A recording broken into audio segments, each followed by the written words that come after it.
The defeat against PSG in the Champions League last week has really hit me hard, and I've been asking myself a lot of questions, and it's time to answer the big one. What is Barcelona fighting for this season? Let's get to it.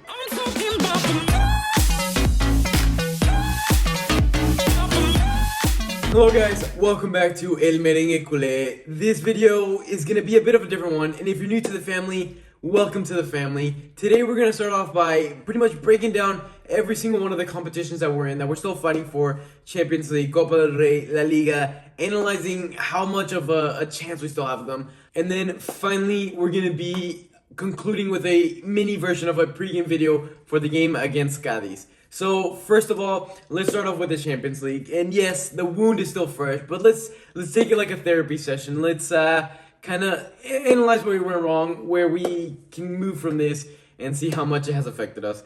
So for me personally, I believe the Champions League, without a doubt, is out of the window. Now, if you ask me, the best way to beat PSG is to park the bus, absorb pressure, suffer the whole game, and when you get your chance at a counterattack, take advantage of it. The problem is that we do not need to beat PSG. We need to absolutely destroy them. And, well, sitting back, hoping for a counterattack is not going to get you a 4-0 result.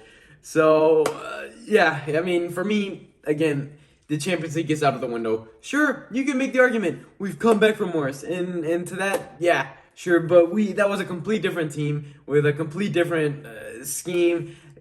Personally, no, there's no chance of us coming back. So let's go ahead and transition on to El Copa del Rey. Now, we're currently down in the semifinal. There's two legs. The first leg, we lost 2-0 and didn't get any away goals against a Sevilla that has been in a tremendous form, comparable to that of Atletico Madrid in the beginning half of the season for sure. But, however, they recently lost in the Champions League to Dortmund, which actually gives me a lot of hope. It opened up a lot of, it highlighted a bunch of weaknesses in their team that we can potentially exploit and actually come away with the result. So we're definitely going to be fighting for that. It's not going to be an easy game, but I think there's a little bit more hope than when that 2-0 defeat first came along. We'll make a more in-depth analysis of where we can exploit those mistakes that we have seen in a later video specific to that game. But let's transition on to La Liga. Again, a competition in which initially looked to be completely out the window, and now there may be a glimpse of hope, similar to that of the Copa del Rey. So let's start by kind of analyzing where we stand in La Liga. So Real Madrid currently has is currently 3 points ahead of us.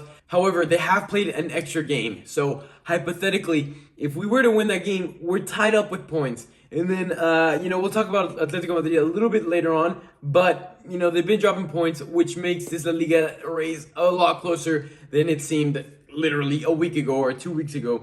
But let's kind of analyze our schedule, see what we have coming up to see kind of where we stand. So we have Elche coming up next in La Liga, which is not an easy game, but it's definitely a game in which I think we should win, and we expect us to win. However, after that, we have two back-to-back games against Sevilla, which really complicate that week. The first one is a La Liga matchup, so that is definitely going to be a tough game, like we've already mentioned. But it kind of makes things tougher for the Copa del Rey, because that second game is, a Copa del Rey game, as you guys guessed it. But what really scares me the most about it is that normally when you play a team 3 times in a short period of time, similar to how we did against Athletic Club in the month of January, normally the third time around is the team, they know you. It's normally a very not high-scoring game, which, again, complicates the Copa del Rey schedule, because,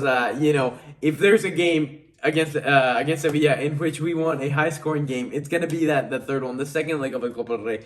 So let's hope all these games are really a must-win.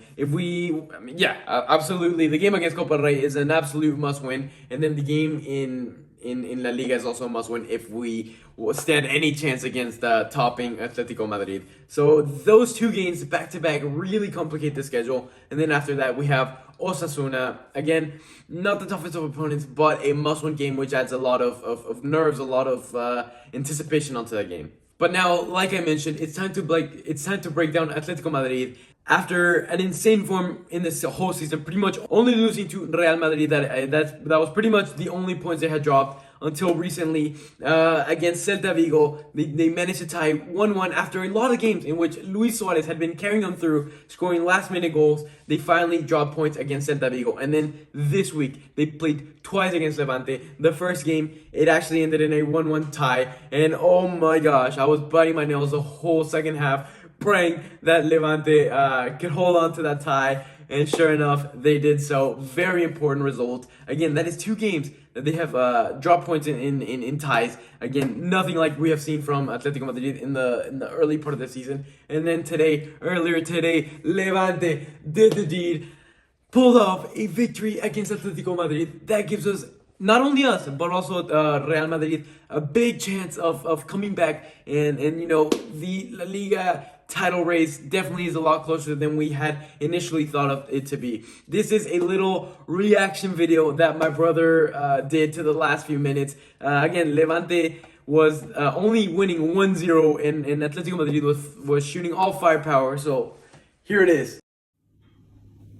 Last minutes of this Atletico against Levante. Levante currently up 1-0. We have a corner with Oblak in the box. They cross it in.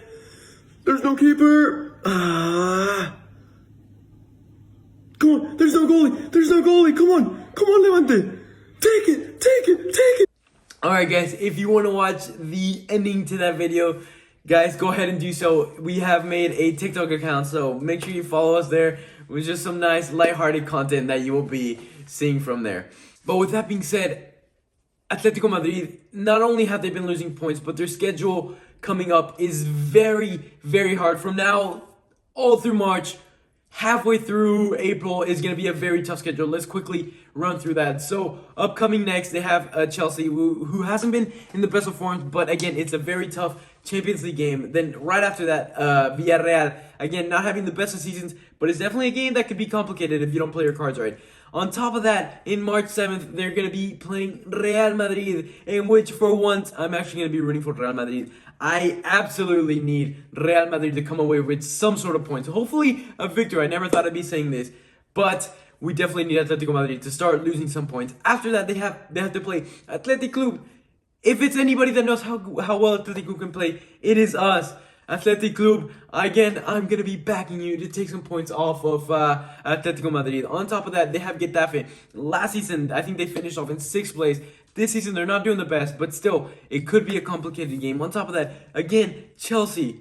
You guys know how I feel about them. Alaves, and then finally to end off, or in the start of April, Sevilla. Sevilla versus Atletico Madrid. There is no doubt in my mind Atletico Madrid will continue to drop points, especially when you consider the fact that they have just picked up an injury with one of their best players, Jimenez. I don't know how long he's going to be out for, but there's definitely a lot of room for Atletico Madrid to drop points. And now when we look at the La Liga table, yes, Atletico Madrid is still sitting first place with 55 points, 23 games played. Real Madrid, 49 points, 23 games played. Now, so far, we've only played 22 games. And again, this is at the time of recording. Real Madrid will maybe have already played by the time you see this video. I'm not too sure. But pretty much, it's a 6-point gap. Assuming we win the game that we haven't played, it's pretty much a 6-point gap. And Atletico Madrid, not only through that tough schedule,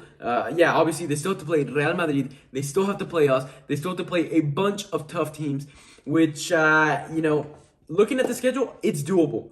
However, we have to play our part. We cannot lose any games, which is why it's time to look at our opponent, Cadiz. And yes, guys, Cadiz, the team that just got recently promoted and has already not just taken points off, has already beat us, has already beat Real Madrid. They started off the season in insane form, similar to Leicester back in 2016. At one point back in December, they were even 6th place in La Liga. Again, playing outstandingly. However, they're not as strong as they were before. They're currently sitting at 15th. They're currently sitting in 15th place in La Liga and have conceded 15 goals in their past 4 games. So we are definitely lucky to be playing them this time around rather than earlier on this season, as they have been tailing off a bit. However, with that being said, the man to watch out for is Negredo. 6 goals in all competitions may not look like the best, but Negredo is a type of forward that if Cadiz is winning, if Cadiz is holding on late into the game, he is a man with a lot of experience and can easily make the difference in this type of game. Now, Cadiz is a type of team that can defend so well. They are a wall. They know each other very, very well. They pray and they hope and they wait for that counterattack. They take advantage of it, and once they're in the lead, they hold the lead. Again, it's all down to that defending qualities. So that is going to be the key for tomorrow's match. Do not go down on them. Try to put off the game easy. If you put off the game nice and early, you're going to cruise. If you wait until the last few minutes, you're going to burn a lot of calories. A lot of miles are going to be put onto your legs, which, again, back-to-back games, that's the last thing we want to do. So, guys, to end the video off, I know it's probably going to be a long one. I am going to predict a 1-0 Barcelona victory. I'm hoping the boys can flip the mindset. I know it's a tough defeat in El Camp Nou against PSG, but we have to flip that mindset. We have to take care of business. Again, if we stand any chance against topping off Atletico Madrid, we need to do our homework before we face them off. Not only do we need to do our homework, we need to rely on them, but we need to look at ourselves first. We need to take advantage of this wonderful opportunity that we've been given. Guys, you know the drill. Let me know your score prediction. If you get it right, you'll have a chance to win a Barcelona jersey at the end of the season. But again, if you enjoyed the video, hit a big thumbs up. Don't forget to hit that subscribe button and the notification bell on. Guys, a bunch of exciting games are going to be coming up. Live reactions to Champions League. You're not going to want to miss any of it. So hit that notification bell on. Guys, as always, see you next video. But for now, Visca Barça.